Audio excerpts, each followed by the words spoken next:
आज हम लोग पॉलीमर टेक्निक्स में इमल्सन पॉलीमराइजेशन टेक्निक का अध्ययन करेंगे। इसके पहले वाले वीडियो में हम लोग सस्पेंशन पॉलीमराइजेशन का अध्ययन किए थे और उसमें विभिन्न तरह के पॉलीमर का निर्माण किए थे। ठीक उसी प्रकार से इमल्सन पॉलीमराइजेशन में हम लोग विभिन्न तरह के पॉलीमर का निर्माण करेंगे और आज पॉलीमर भी सोचने को मजबूर हो जाएगा कि हमको किस किस विधि द्वारा बनाया जा रहा है और उसमें क्या क्या अवयव का यूज किया जा रहा है और जब हमको मार्केट में लाया जाता है तो हमारा इंपॉर्टेंस क्या है, हमारी वैल्यू कितनी है या हमारे अंदर खूबियां क्या है और हमारा एप्लीकेशन कहाँ किया जाता है। आज डीप में उसी का अध्ययन हम लोग इमल्सन पॉलीमराइजेशन टेक्निक में करेंगे।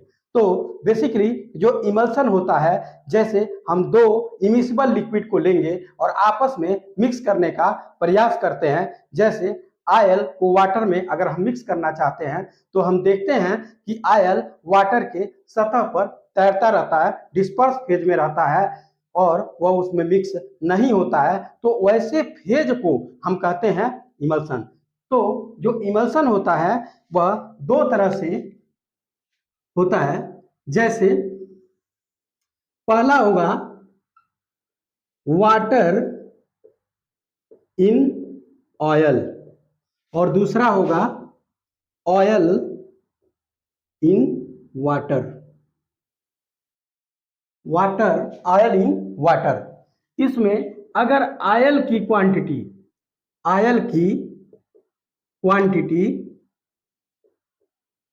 अगर हम ज्यादा लेंगे तो वह अपना हो जाएगा डिस्पर्सन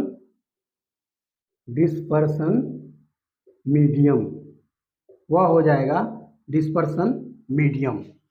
और जब वाटर की क्वांटिटी मिक्सचर में वाटर की क्वांटिटी मिक्सचर में अगर कम होगा तो वह अपना हो जाएगा डिस्पर्स फेज। वह हो जाएगा डिस्पर्स फेज।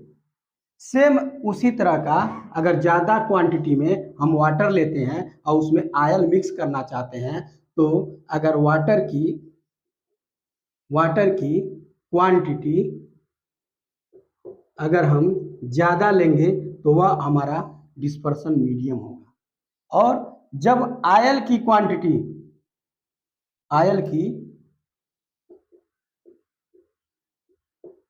क्वांटिटी कम होगा तो वह अपना कहाएगा डिस्पर्स फेज।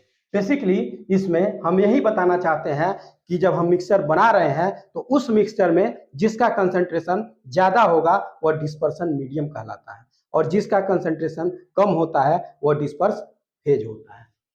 तो यहाँ पर हम वाटर इन आयल में ले रहे थे और आयल इन वाटर में ले रहे थे, तब हमारा इमल्सन तैयार हो रहा था। लेकिन इमल्सन पॉलीमराइजेशन में बेसिकली जब हम दो लिक्विड इमिसिबल लिक्विड को लेते हैं तो आपस में मिक्स नहीं होंगे और वो दो इमिसिबल लिक्विड आपस में मिले नहीं, उसके बीच दूरियां बनाए रखे, उसके लिए हम सरफेक्टेंट का यूज करते हैं या इमल्सिफायर का यूज करते हैं या सरफेस एक्टिव एजेंट का यूज करके बनाते हैं तो उसको हम बोलते हैं इमल्सन पॉलीमराइजेशन टेक्निक्स। और इस इमल्सन पॉलीमराइजेशन टेक्निक्स में हम लोग मोनोमर को एक्वस फेज में लेते हैं। किस में लेते हैं? एक्वस फेज में, वाटर में लेते हैं और वह मोनोमर वाटर में घुलनशील नहीं होगा और उसको स्टेबल करने के लिए, इमल्सन बनाने के लिए हम इमल्सिफायर का यूज करेंगे तो उसको हम बोलेंगे emulsion polymerisation technique. Emulsion polymerisation techniques में बेसिकली हम क्या क्या अवयव लेंगे, क्या क्या इंग्रेडिएंट लेंगे। तो सबसे पहले हम लेंगे मोनोमर। यह जो मोनोमर होगा यह वाटर में इनसॉल्युबल होगा। वाटर में क्या होगा? इनसॉल्युबल होगा। इनसॉल्युबल, वाटर में ये सॉल्युबल नहीं होगा, वाटर में घुलेगा नहीं बल्कि डिस्पर्स फेज में होगा।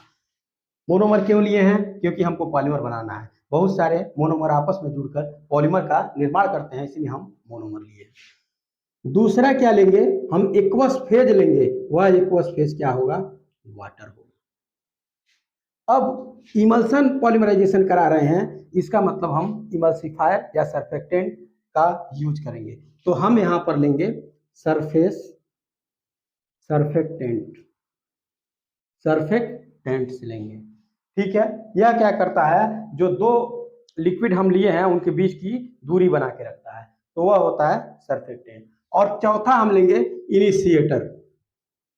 इनिशिएटर, यह इनिशिएटर क्या करेगा, रिएक्शन को स्टार्ट करने के लिए हम इनिशिएटर का यूज करेंगे ताकि पॉलीमेरिक रिएक्शन हो सके।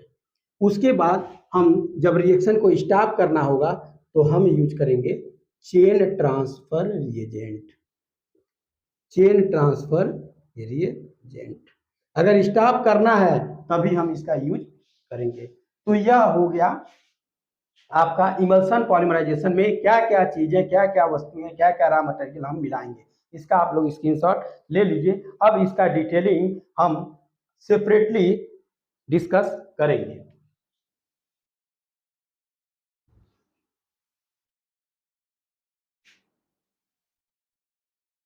यहाँ पर हम क्या लेंगे, ये इमल्सन चेम्बर लेंगे और इसको कह देंगे इमल्सन चेम्बर।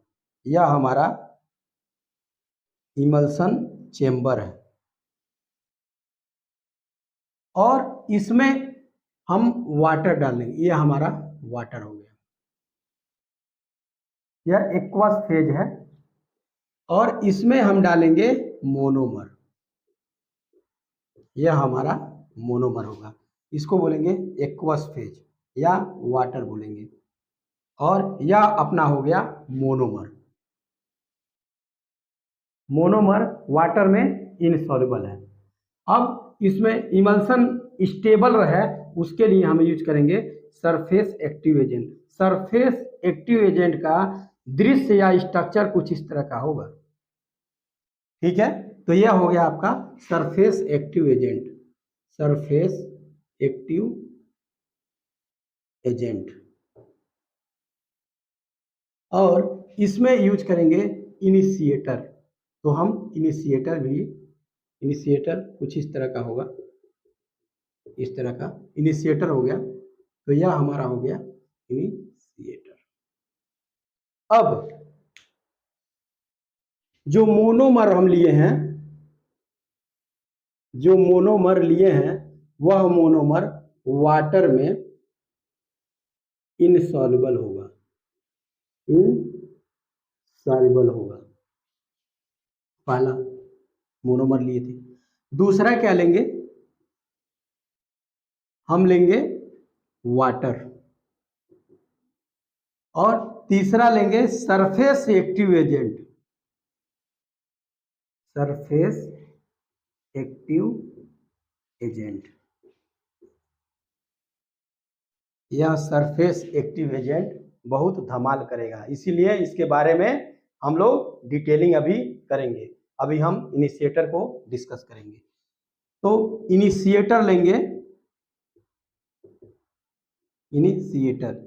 यह इनिशिएटर की क्या कहानी है, हम ऊपर इसकी कहानी को रीड करते हैं। यह हमारा इनिशिएटर है।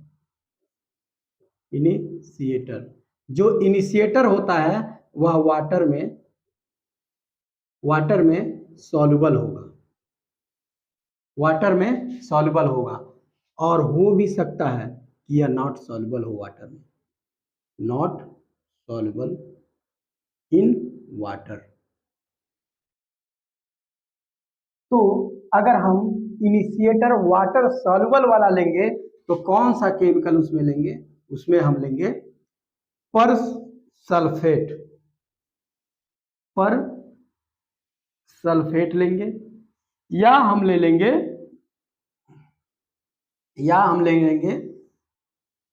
Hydrogen peroxide H2O2, hydrogen peroxide. लेकिन जब नॉन सॉल्युबल इनिशिएटर का, जब initiator not soluble in water होगा तो उस केस में हम लोग लेंगे benzyl peroxide, benzyl peroxide, benzyl peroxide लेंगे। ठीक, ये हमारा इनिशिएटर की कहानी ही एंड होती है। अब आते हैं हम सरफेस एक्टिव एजेंट पे, सरफेस एक्टिव एजेंट, इसी को हम कह देंगे इमल्सिफायर, इमल्सिफायर, या कह देंगे सरफेक्टेंट, सरफेक्टेंट्स, या ये सरफेक्टेंट होगा। जो सरफेक्टेंट होगा वह बेसिकली क्या करता है, to reduce the surfactant, to reduce the surface tension, surface tension को रिड्यूस कर देता है। कैसे रिड्यूस करता है, सरफेस टेंशन इक्वल टू होता है F/L। यह क्या करता है, सरफेस टेंशन को कम कर देता है। यह सरफेस टेंशन कम कब होगा, जब ये लेंथ बढ़ जाएगी। किसके बीच, जब दो इमिसिबल लिक्विड हैं उनके बीच की दूरी जब बढ़ जाएगी तो सरफेस टेंशन कम हो जाएगा। इसीलिए हम सरफेस एक्टिव एजेंट का यूज करते हैं इसमें, या इमल्सन का यूज करते हैं। तो यह हो गया आपका सरफेस टेंशन। सरफेस टेंशन को इमल्सिफायर क्या कर देता है, कम कर देता है। जब कम कर देगा तो इसका कुछ स्ट्रक्चर इस तरह का होता है। Surface tension, surface active agent जो यूज कर रहे हैं, जो इमल्सिफायर यूज कर रहे हैं, उसका स्ट्रक्चर कुछ इस तरह का होता है।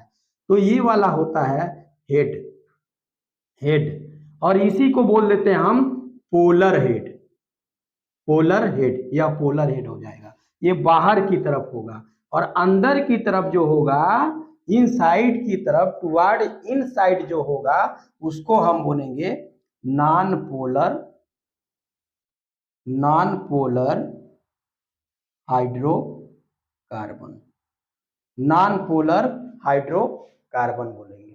ठीक है, इसको हम बोलेंगे नॉन पोलर हाइड्रोकार्बन। हमारा सरफेक्टेंट का ऐसे कुछ नेचर था, तो इसको हम बोल देते हैं पोलर हेड। ये हमारा हो गया पोलर हेड। यह हो गया non polar, non polar hydrocarbon, non polar hydrocarbon. यह इनसाइड होगा, तो इनसाइड यह हाइड्रोफोबिक नेचर का होता है, हाइड्रोफोबिक नेचर का होता है। कैसा होता है, हाइड्रोफोबिक नेचर का होता है। और आउटर में जो हेड है वह होता है हाइड्रोफिलिक नेचर का, हाइड्रोफिलिक नेचर का होता है। इधर इनसाइड में हाइड्रोफोबिक होगा, इधर जो आउटसाइड में है, इधर जो है यह होगा हाइड्रोफिलिक। हाइड्रोफोबिक का मतलब यह होगा कि यह वाटर लविंग नहीं होता है। यह किसमें घुलनशील होगा, यह आयल में घुलनशील होगा। लेकिन हाइड्रोफिलिक जो होता है वह वाटर लविंग होता है, वाटर से प्रेम करने वाला होता है, इसीलिए यह वाटर में घुलनशील होता है। ठीक है, और जब हम रिएक्शन कराएंगे तो जो मोनोमर होगा वह हेड जो होगा, या जो हेड होगा, पोलर हेड होगा, उसी के साइड पर इधर बाहर की तरफ मोनोमर होगा। ठीक है, मोनोमर होगा, और इनसाइड भी मोनोमर होंगे। ठीक है, मोनोमर होंगे। अब क्या होगा,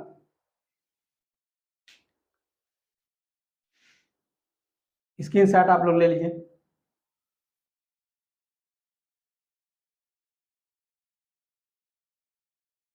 अब क्या होगा, हमारा जो सरफेक्टेंट होगा, सरफेक्टेंट का नेचर कुछ इस तरह का हम बताए थे, ऐसा स्ट्रक्चर उसका होगा, ऐसा वो दृश्य बनाता है। ठीक है, इसके अंदर वाटर भरा है, वाटर भरा है। ठीक है, तो जब ये सरफेस एक्टिव एजेंट का जब हम एडिशन कर रहे हैं, यहां पर सरफेस एक्टिव एजेंट है, सरफेस एक्टिव एजेंट या सरफेक्टेंट या इमल्सिफायर का स्ट्रक्चर कुछ इस तरह का होता है। जब यह कम मात्रा में होगा, जब यह कम मात्रा में होगा तो यह वाटर में घुल जाएगा। जब ये कम मात्रा में होगा तो वाटर में घुल जाएगा। तो उसका नेचर कुछ इस तरह का होगा, इसका स्ट्रक्चर कुछ इस तरह का होगा। अब क्या होगा कि हम क्या कर रहे हैं, सरफेस एक्टिव एजेंट को बार बार ऐड कर रहे हैं ताकि इमल्सन बन सके और इमल्सन स्टेबल रह सके। तो एक टाइम ऐसा आएगा, ये समझ लीजिए कि आपका ये वाटर है, ठीक है, मान लीजिए यह वाटर है और यह हमारा सरफेस एक्टिव एजेंट है। तो यह सरफेस एक्टिव एजेंट की मात्रा जब ज्यादा होगी तो एक जगह जाकर के एकत्रित हो जाएंगे, एक जगह आकर इकट्ठा हो जाएंगे। तो उसका स्ट्रक्चर कैसा बनेगा, उसका स्ट्रक्चर कुछ इस तरह का होगा भाइयों, इसका स्ट्रक्चर कुछ इस तरह का होगा भाइयों, इस तरह का स्ट्रक्चर फॉर्म कर लेगा ये। यहाँ पे क्या होगा कि गैदरिंग हो गई है, किसकी, सरफेस एक्टिव एजेंट की यहाँ पे गैदरिंग हो रही है और यहाँ इकट्ठा हो गए, एक समूह बना लेता है और उस समूह को हम कहते हैं माइसेल्स, उसको कहते हैं माइसेल्स। तो क्या हुआ, क्या देखें आप, ये देखिए ऐसे था, ऐसे था, ऐसे था। जब ये ज्यादा हुआ तो कैसा हो गया, ये एक समूह बना लिया, इस तरह का समूह बना लिया, इस तरह का समूह बना लिया। तो उसको हम कहते हैं माइसेल्स, माइसेल्स या माइसेल्स कहलाता है, ठीक है। तो जब ये माइसेल्स का निर्माण जिस कंसंट्रेशन, हम यहाँ पर वाटर ले रहे थे, यह हमारा वाटर था और इसमें डाल रहे थे surface active agent, surface active agent या सरफेक्टेंट डाल रहे थे। उसका नेचर कुछ इस तरह का होता है, उसका जो दृश्य होता है या वो इस तरह दिखता है, ठीक है। और इसमें मोनोमर भी हम ले रहे थे। तो यह वाला जो होगा इसको हम बोलेंगे surface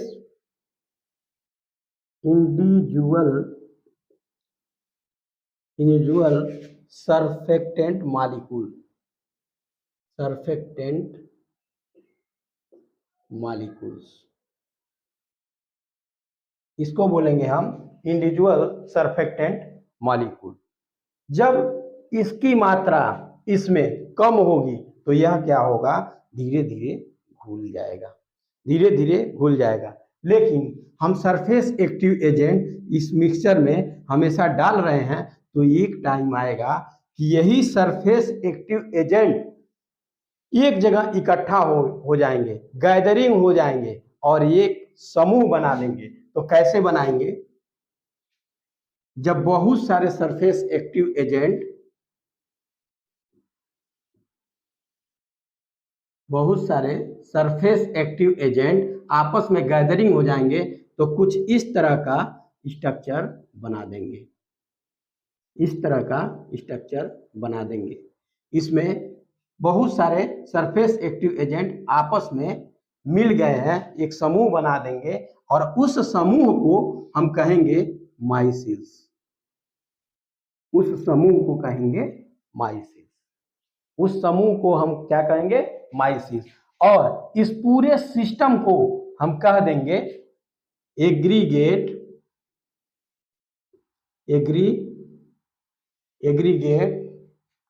surfactant of molecule, surfactant of molecules,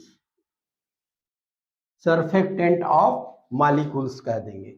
और यह माइसेल्स जिस कंसंट्रेशन पर बनता है, यह माइसेल्स का फॉर्मेशन, इस माइसेल्स का फॉर्मेशन जिस कंसंट्रेशन पर होता है, जिस कंसंट्रेशन पर होता है उसे हम बोलते हैं सीएमसी। सीएमसी और इसका नाम है क्रिटिकल क्रिटिकल माइसिल्स माइसिल्स कंसंट्रेशन। कंसंट्रेशन इसका नाम है क्रिटिकल माइसिल्स कंसंट्रेशन। अब हम इनिशिएटर लेंगे और रिएक्शन कराएंगे। तो जो इनिशिएटर होगा, जो हमारा माइसिल्स बना होगा, जो माइसिल्स हमारा इस तरह का बन रहा है, ये हमारा माइसिल्स हो गया, यह माइसिल्स हो गया। तो आपको इसके पहले बताए थे कि जो सरफेक्टेंट होता है यह होता है आपका पोलर हेड और यह होता है नॉन पोलर हेड।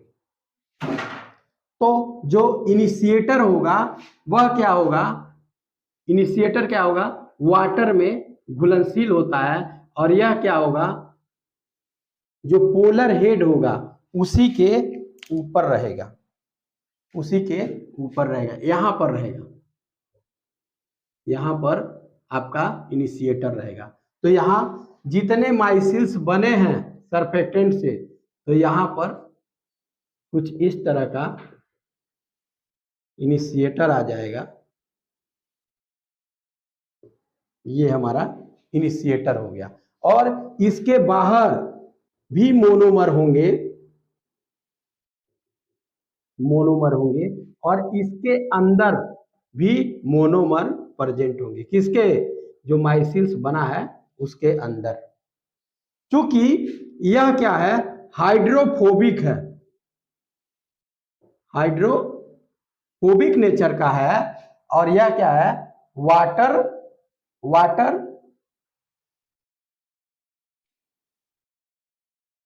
यह हाइड्रोफिलिक होगा, हाइड्रोफिलिक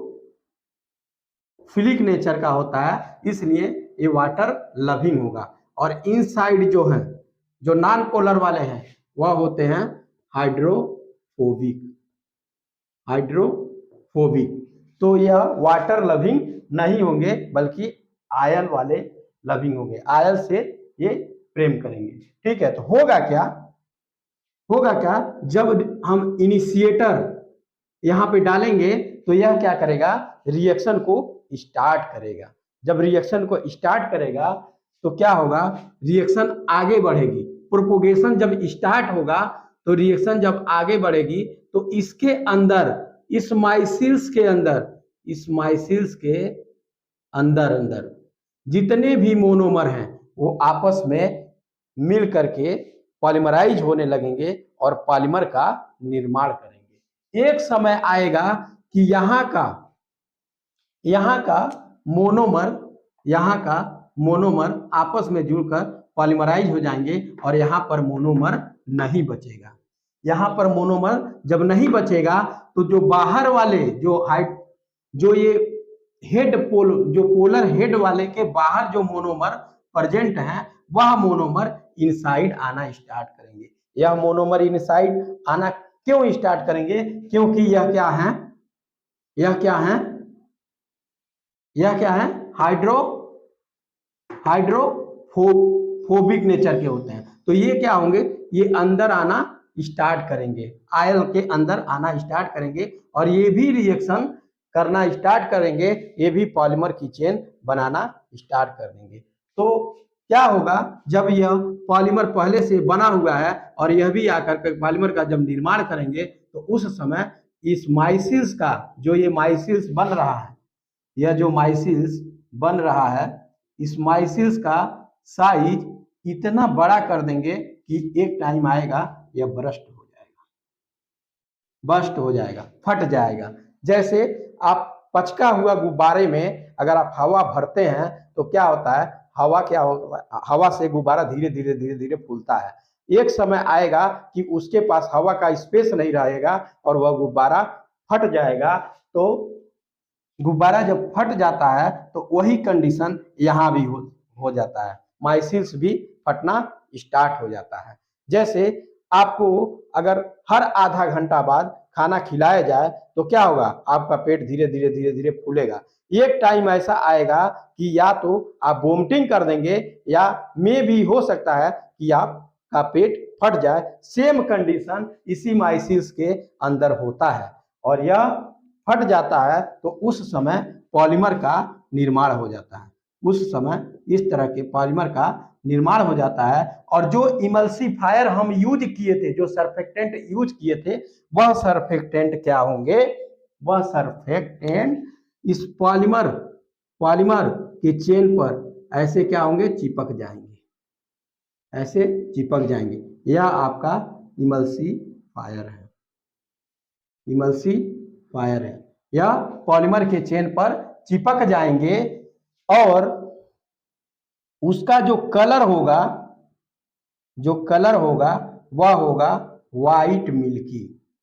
वह कैसा होगा, वाइट मिल्की टाइप होगा, वाइट मिल्की टाइप होगा, जिसको हम कह देंगे लैटेक्स, जिसको हम कहेंगे लैटेक्स। आप देखे होंगे बहुत सारे पेड़ ऐसे होते हैं, अगर उसके पत्ते को तोड़ दिया जाए तो उसमें से लसलसा पदार्थ या चिपचिपा पदार्थ व्हाइट वाला निकलता है। जैसे बरगद का वृक्ष देख लीजिए, उसको आप काटते हैं तो उसमें से क्या है, लसलसा पदार्थ निकलता है, चिपचिपा पदार्थ निकलता है और वह व्हाइट कलर का होता है, सफेद कलर का होता है।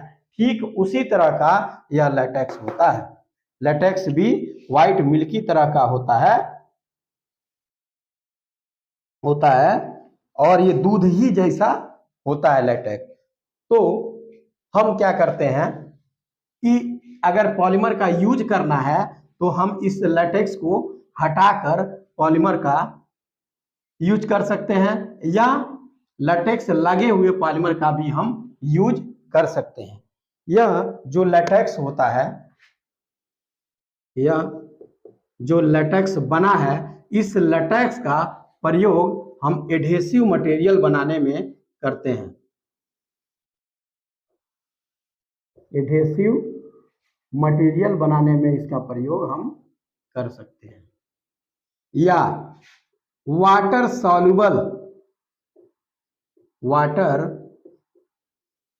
सॉल्युबल इमल्सन पेंट बनाने में, इमल्सन पेंट बनाने में इसका हम प्रयोग कर सकते हैं। अब जो हमारा पॉलीमर बन गया है, उस पॉलीमर के क्या क्या एडवांटेज हैं। पहली एडवांटेज ये है कि इसमें जो प्रोडक्ट बनते हैं वह इम्प्योर होते हैं। इम्प्योर होते हैं, क्या होते हैं, इम्प्योर मीन्स अशुद्ध होते हैं। क्यों अशुद्ध होते हैं, क्योंकि जो हम इमल्सिफायर लिए हैं वह उस प्रोडक्ट पर, फाइनल प्रोडक्ट पर चिपके रहते हैं, पॉलीमर पर चिपके रहते हैं। तो उसको हम अगर निकालते हैं तभी वो प्योर होता है। और उसको कैसे निकालते हैं, या सुखा देते हैं या ड्राई कर देते हैं तो क्या होता है, इमल्सिफायर निकल जाता है और आपका प्योर पॉलीमर प्राप्त हो जाता है। और इस विधि द्वारा, इस इमल्सन पॉलीमराइजेशन टेक्निक के द्वारा हम विनाइल क्लोराइड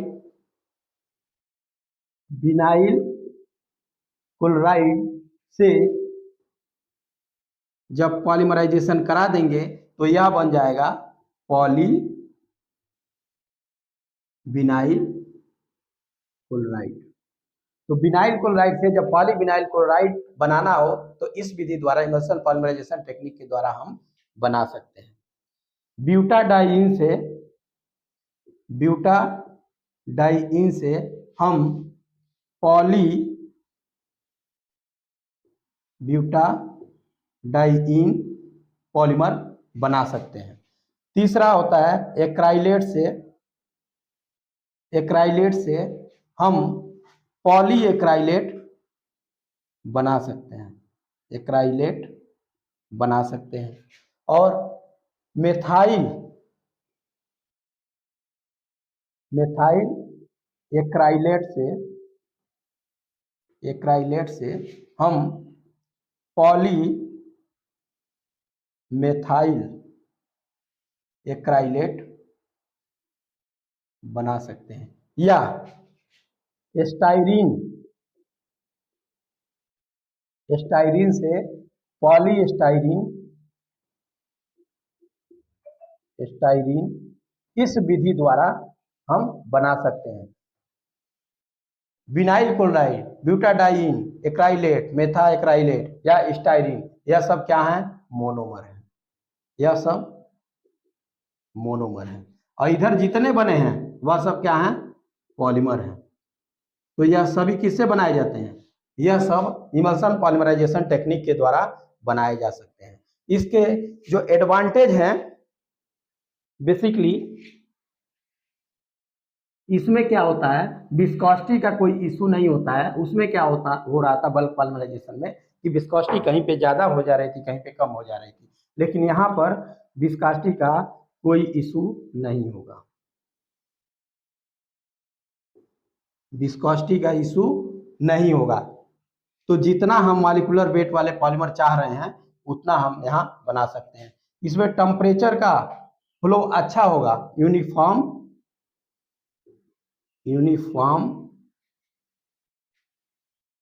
हीट ट्रांसफर होगा। एजिटेशन कराने में भी इसमें कोई प्रॉब्लम नहीं होगी, क्योंकि विस्कोसिटी इसकी पतली होती है, क्योंकि हम वाटर फेज इसमें यूज किए हैं। और इसमें हीट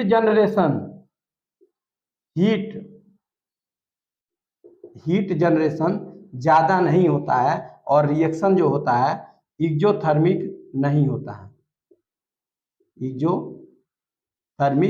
होता है, इसीलिए इसमें एक्सप्लोजन के चांसेस नहीं होते हैं। एक्सप्लोजन के चांसेस इस विधि में नहीं होता है। तो ये हमारा पॉलीमर टेक्निक्स में इमल्सन पॉलीमराइजेशन टेक्निक था। इसके पहले हम लोग बल्क पॉलीमराइजेशन पढ़े थे, सॉल्यूशन पॉलीमराइजेशन पढ़े थे और सस्पेंशन पॉलीमराइजेशन पढ़े थे, और आज यह मेरा इमल्सन पॉलीमराइजेशन टेक्निक था। तो आज पॉलीमर टेक्निक इंड होता है। धन्यवाद।